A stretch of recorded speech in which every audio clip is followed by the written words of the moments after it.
Hello viewers, আসসালামু আলাইকুম। সবাইকে ওয়েলকাম জানাচ্ছি নতুন আরও একটি এপিসোড দেখার জন্য।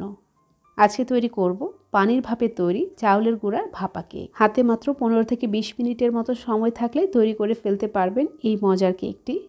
অনেকে পিঠা তৈরি করতে চান না অনেক লম্বা প্রসেসের কারণে, তারা চাইলে এই কেকটি খুব সহজে তৈরি করতে পারেন। চলুন তাহলে কথা না বাড়িয়ে রেসিপিটি শুরু করি।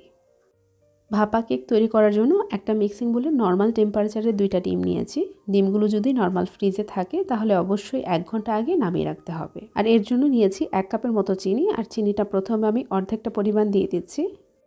এবার চিনি আর ডিমটাকে খুব ভালো করে মিশিয়ে নেব। আর চিনিটা অর্ধেক পরিমাণ দিলে ফেটিয়ে নিতে খুব সহজ হয়। চিনিটা ভালো করে মিশিয়ে নেওয়া হয়ে গেলে এবার আমি বাকি অর্ধেকটা চিনিও অ্যাড করে দিচ্ছি। চিনিটাকে আমি ভালো করে ফেটিয়ে নেব যেন চিনিটা সম্পূর্ণ গলে যায় আর ডিমের কালারটা যেন ফ্যাকাশে কালার হয়ে যায় ততক্ষণ পর্যন্ত।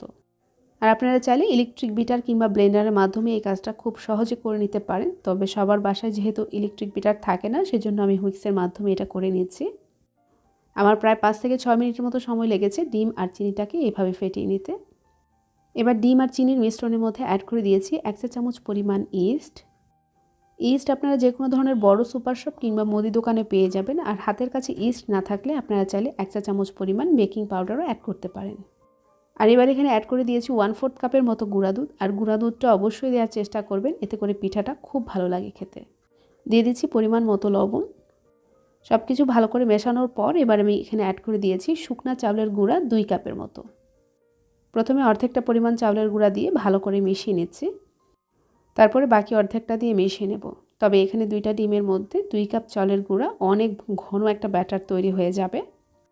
আর এই পিঠার ব্যাটারটা অনেক ঘন হয়ে গেছে, সেজন্য আমি এখানে অ্যাড করে দিচ্ছি আগে থেকে জাল করা নর্মাল টেম্পারেচারের 1 কাপের মতো তরল দুধ।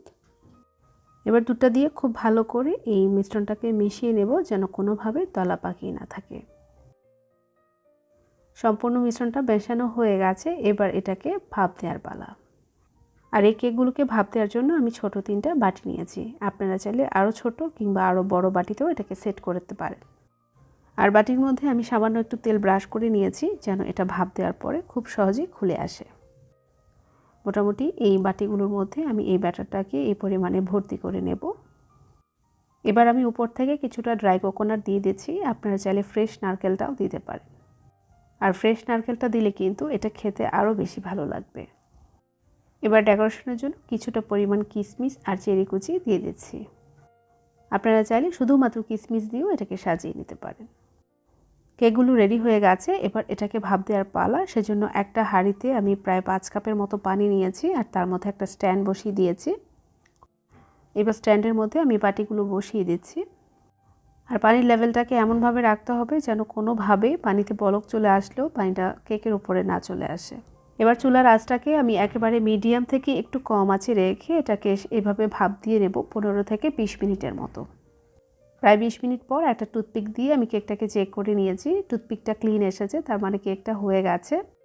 আনফর্চুনেটলি এই সিনটা কোনোভাবে ভিডিওতে মিস হয়ে গেছে। এবার একটা বাটার নাইফের সাহায্যে আমি কেকটাকে সাইড থেকে ছাড়িয়ে নিচ্ছি। জাস্ট একটু উল্টো করে ধরলে কেকটা খুব সহজেই মোল্ড থেকে ছেড়ে আসবে। আপনাদের সুবিধার জন্য এই কেকটাকে একটু কেটে শেয়ার করছি। আমি এটাকে 4 পিস করে কাটছি, আপনারা চাইলে আরও 1 পিস করে কাটতে পারেন। এবার একটা স্লাইস থেকে আমি কিছুটা কেক ভেঙে শেয়ার করছি। দেখতে একটু সাদামাটা হলেও কেকটা কিন্তু খেতে দারুণ মজার। খুব সহজে এই কেকটি তৈরি করা যায়। এই শীতে একবার হলো ট্রাই করে দেখতে পারেন, আশা করছি ভালো লাগবে। আর ভালো লাগলে অবশ্যই চ্যানেলটাকে সাবস্ক্রাইব করে পাশেই থাকবেন। পাশে থাকা বেল আইকনে ক্লিক করে রাখবেন, তাতে করে নতুন নতুন নোটিফিকেশন সব পেয়ে যাবেন।